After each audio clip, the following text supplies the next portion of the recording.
Hi, this is Daryl again. One of my most popular YouTube videos was my very cheap gaming computer.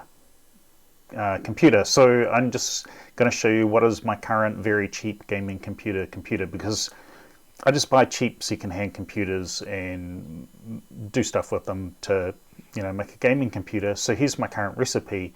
I'm just going to turn the camera around and show you. Okay, so I've got an ATX case here. This is a 500 watt power supply, and in hindsight I should have got a 600 watt power supply, so that's what I'd go with.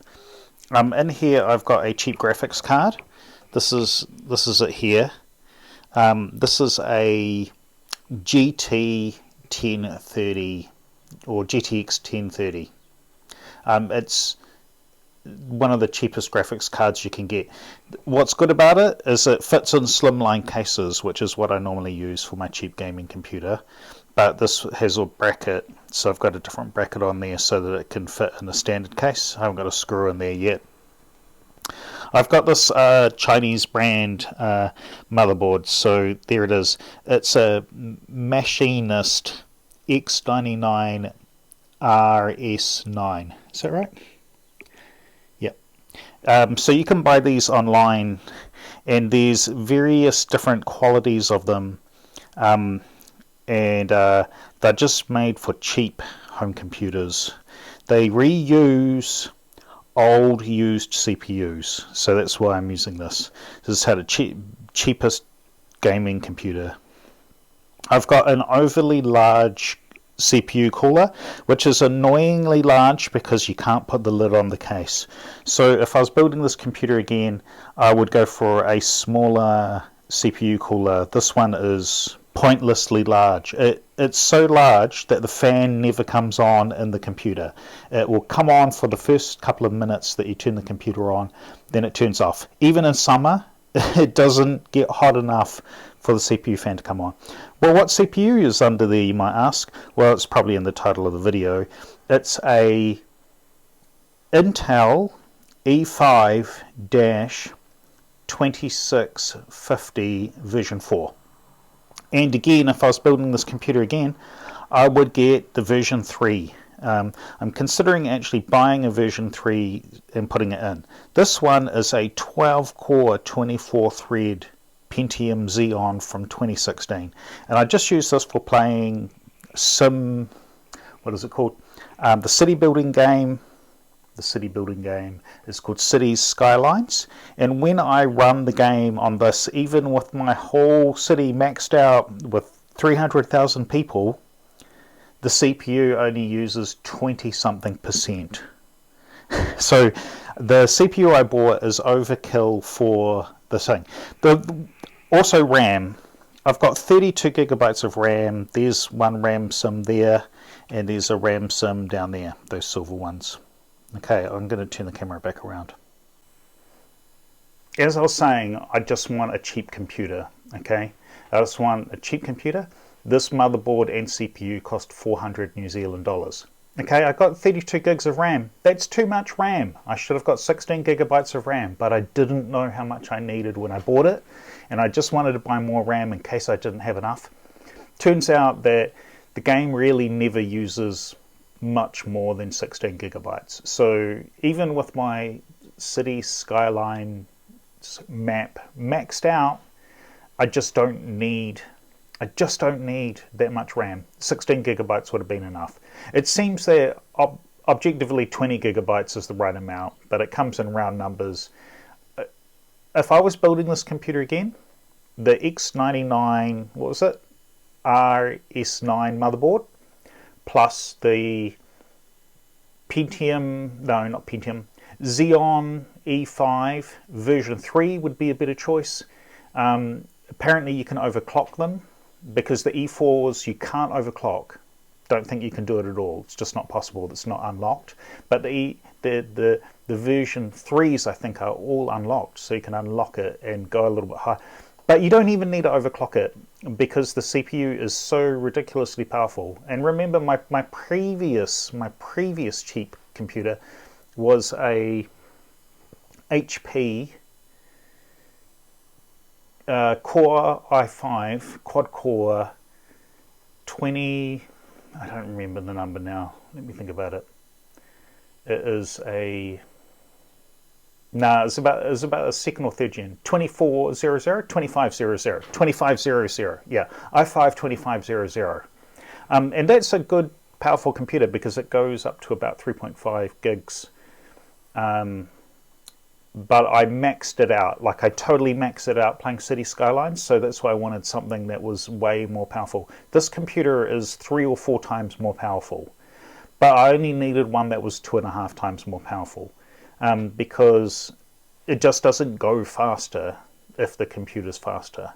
Well, where I'm mostly bound is GPU bound, and I don't have an expensive GPU, and I just don't want to pay for one. I just don't want to pay for one. So this is, if you're a teenager and you don't have a lot of money, go online on Aliexpress, get a combo motherboard with this x99 motherboards and the E5 version 3 CPU and the 16 gigabytes of RAM, and that would be a pretty cool gaming computer. And you need a graphics card, so you can just put any standard graphics card in. You just have to have a case that's big enough to fit a graphics card in. I've got another larger graphics card. It doesn't fit in this case, just doesn't fit. I got that graphics card for free from somewhere, and it doesn't really go in. So but this one that I've got, I think I bought it for about $150, the graphics card. So if I went with the cheaper motherboard combo, it'd be about $300 for the motherboard, CPU, and RAM, and then $150 for the graphics card, something like $450 all up. And you just put it in an old case. Find an old computer that somebody's chucking away, one of those a decent sized big box. This is a very mini under the desk size ATX box. One size up would be better because you could fit a full length graphics card in it much better. 600 watt power supply, maybe 650 would be pretty good. Then you wouldn't have any shortages. Anyway, that's just my recipe for making a cheap computer. Now I'm going to show you about how it performs. So I'll see what I can do with that. Just wait a sec. Okay, so I've just booted up the computer, and it's apparently it's going at 2.88 gigahertz, so 2.9 gigahertz. That's the fastest it can actually go. You can see there the CPU E5 2650 version 4. Now this is a 12 core hyper-threaded, and you can see that the computer's I've just booted it up. I don't know, it's using 6% to do something. I don't know what it's doing. Maybe I'm going to click on something. Let's have a look in here. It's doing some networking thing. Service host Windows update. It's downloading Windows updates. Okay, that makes sense. It's a Windows computer. That's what they do. And there's the NVIDIA, the graphics card I got, GT 1030. Another good choice is the GT 730. I've got a GT 730 and I've got a GT 710 as well. GT 710 is too slow. Don't buy that for games. And this is not a hardcore game playing computer. This is the cheapest computer you can get that can run modern stuff. Okay, and I've just got these Windows 10 on here. And now that the computer's got the update through, it's dropped back to 1.5 gigahertz. And so it will actually go to 1.2 gigahertz, 1%. There we go. So when it's doing nothing, it gets pretty idle. You can see that down there, got 12 cores, 24 threads. Okay. Now what I learned is that a lot of games don't use lots of cores. So when you're going to buy the E5 version 3, get an 8 core or 10 core.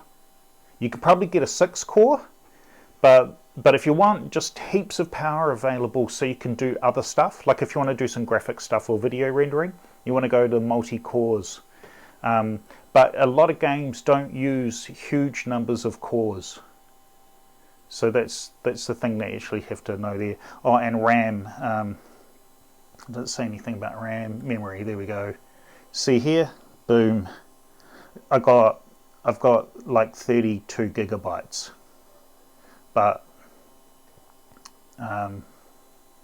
what does this say? Yeah, there we go. 32.8 gigabytes. So, no, is that right? How do you look at this? Oh no, there. That's the bit. That's the sucky look at that one there. 32 gigabytes up in the top corner, okay? And that's how much I've got in use. So there's some memory being used, whatever. Okay. It says 2 slots in use, but there are actually only 2 slots on that motherboard. Okay, that's good. Now I'm going to show you the game. I only play one game, so that's going to be my review. Okay, so I'm just going to stop that. Okay, one thing I didn't mention, you're going to need a hard drive or something in there. But if you're just using an old computer that you tore the motherboard out of and you're changing the motherboard, that's what I did. This used to be a Core 2 Duo computer. I just bought the new motherboard, took out the old motherboard, put the new one in. Easy job. You're going to need an SSD. This one's got 128 gigabyte SSD, and I use it for playing the one game I play.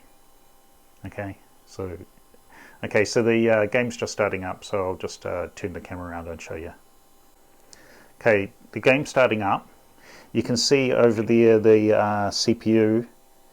It's using 12% of the CPU, running at 2.6 gigahertz. So it's going as fast as it can to get the game up and running. See the RAM? 14.6, 14.7 gigabytes. See, that's why I think you only actually need 16 gigs. The game's almost totally loaded. This is a full map, like the whole map is totally chocker.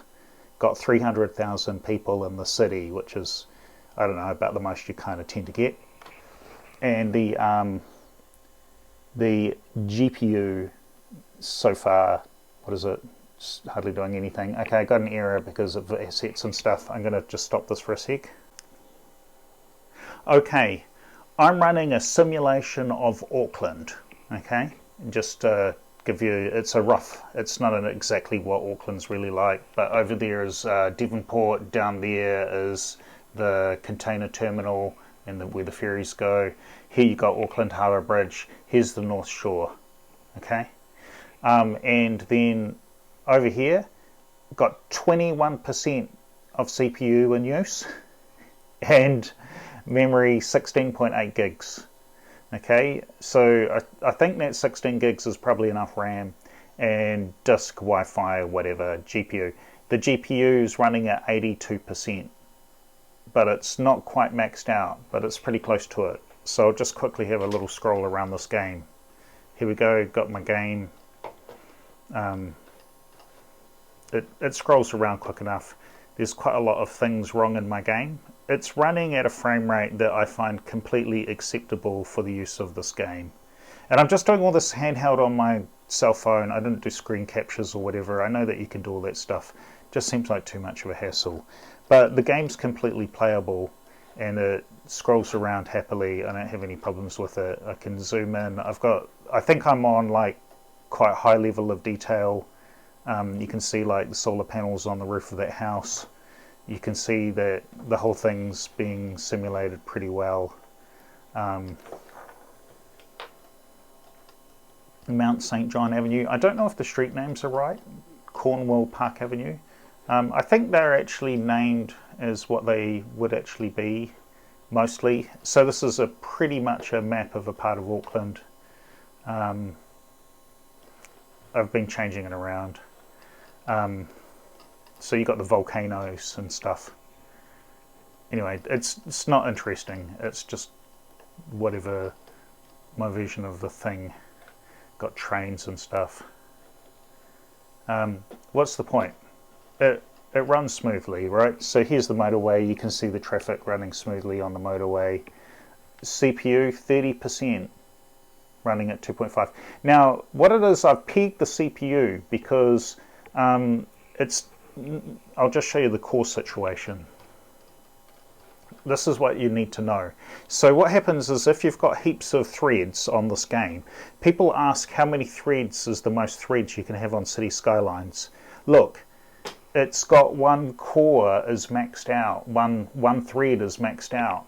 And so this is actually putting a limit. So the game's just sitting there idle now. The CPU is actually slowing down because that thread contains the real-time part of the game scrolling around. So if I scroll the game around, which I'm doing now, that thread should pick up. That's thread, yeah, thread 0, thread 1, thread 2. That one, when you move around the game, it picks up traffic. So one thing you can do is you can go into here and you bring the game, here's the CPU to the max, you find the cities, see cities there, and you right click it and you go set affinity, and you go to not use CPU 2. It seems that on this computer all of the other processors in the computer like to run on CPU 2. So if I do that and then go back to processors, no, performance, now this thread has, the game is taken out of the thread and the main thread of the game is moved to some other core, and now it's more evened out. And what this means is that the loading of all the cores is more equal. So now the CPU can run at an even slower speed, and now it's just 20%. Okay, got 19% CPU usage in this game. So if I go back to the game, I know there's not big farms in Auckland, but I just built farms so that people would have jobs. So I can play around in the game, move around, do the stuff or whatever. I build a giant hospital, scroll around in the game. There we go, 30%, 2.5 gigahertz, okay? And GPU, yeah, it's still 90%. Anyway, that's the performance of the game. So people ask all the time in City Skylines, well, how many cores can the thing actually use? And there you have it. It actually spreads its load fairly well over all of them. See that core there? The main process of the game has now moved onto that core. I don't know what core that is. I'll move the mouse over it. There you go, CPU 9. The main thread of the game has moved on to running that. But you can see that there's a lot of other threads. But what happens is you are CPU bound in this game by the speed that your thread can go. So that's why I recommend a different, this is a 2.2 gig max, but when it can go up to 2.5 when it's because of speed step, boost. They call it boost, I guess. So if I scroll the game around, I think that should go up. No, I don't know. It doesn't want to. Hang on. I'll move that window over there. And then, yeah, so it's not actually, I don't think it's actually maxing out. So there we go. Scroll the game around like crazy. There we go. Now it's pinned. At that point, we're at the 2.5 gigahertz, which is the fastest this computer can sustainably go. Remember when I turned the computer on? It did go up to 2.8 or gig, something like that. But that is very unusual. I've never seen it do that before. So again, if I was buying it, I'd go for the 8 core or 10 core, because those ones can have a higher turbo frequency. The other thing about this motherboard, this, what do I call it? X99 RS9. Don't buy a CPU that goes more than 105 watts. You can get some 120 watt CPUs. This motherboard, it's not designed for a CPU that can be that hot. You can put it in and it will run that hot, but it will melt. That's what people are saying with this, because it's such a cheap build of motherboard. Anyway, that's my review. But you can see that the game's nice and smooth. Like there's nothing wrong here, and the computer is not maxed out. So you're going to get a 8 core or a 10 core CPU is what I'm going to choose. And the version 3 V3 CPUs, I think they're a little bit cheaper and they have higher turbo frequencies. So instead of being pinned at 2.5 like this one is, they'll go up to, I don't know, 2.8, 2.9, 3.0. I think some go to 3.2 or 3.5. So those are the CPUs I would choose. There we go, that's my review of my current cheap gaming computer. Thanks for watching, have fun. It's just the cheapest computer I could build that has the performance that I want. Get an SSD in that thing. SSDs are so cheap now, I don't know, they're like $50 for 100 gigabytes or something. They're nothing, they're practically free, just like all computers. You can buy a 5-year-old computer and it costs basically nothing. It's so incredible compared with when I started with computers in around 1990. Yep, that's it, stop.